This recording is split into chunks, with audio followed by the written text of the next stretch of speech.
Woden was waiting for me on the steps of the old building. Mr. Payne, let's go inside. The others are anxious to begin.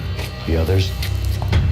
Despite the general misconception, this building actually predates the City Hall by 2 years, thus being the oldest municipal building still in use here at the foot of the Brooklyn Bridge. No kidding.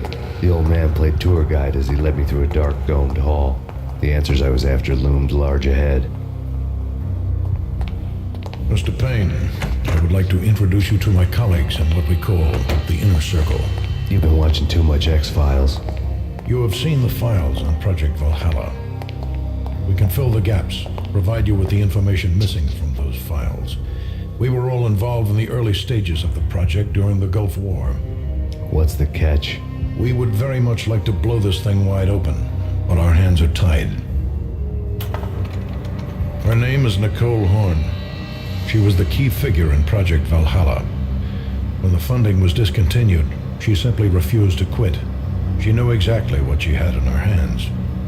Nicole Horn is the president of Acer Corporation. She has more than half the city in her pocket. This must be kept under wraps. If you try to go public with this, we will deny any knowledge. We need you to take her out. Afterwards, we can protect you. Make all the charges go away.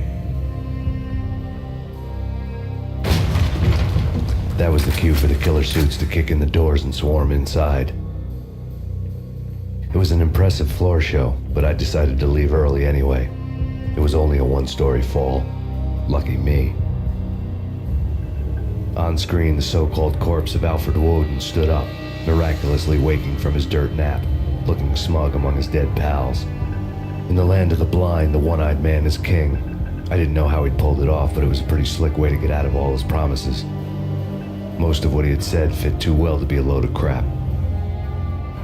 And what is your answer to those saying that he is actually providing a service long overdue to the city? This crusade nonsense has gone too far. He's out of control. It must stop. He will be stopped. That was Deputy Chief Jim Rivera from the New York City Police Department. Nicole Horn had blackmailed the Inner Circle into silence. The tape came with a curt extortion note on a piece of expensive paper. I remembered Candy Dawn taping her clients in action on the side, selling the tapes to the highest bidder.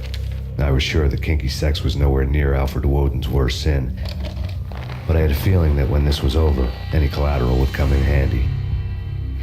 Nothing seems to stop Acer Corporation's phenomenal victory march. Incredibly, the stocks are still rocketing. Worried experts already see a danger in the company's success. Some have gone as far as to say that Acer Corporation is about to become an even bigger monopoly than Microsoft ever was. Woden had taken care of my mission preps with military precision. The critical areas in the Acer Corporation headquarters blueprints were circled in red. The president's office was at the top of the building, right below her penthouse suite. The elevators were controlled by a security computer, part of the mainframe located underground below the building. The high-rise was sealed as tight as a sci-fi fortress.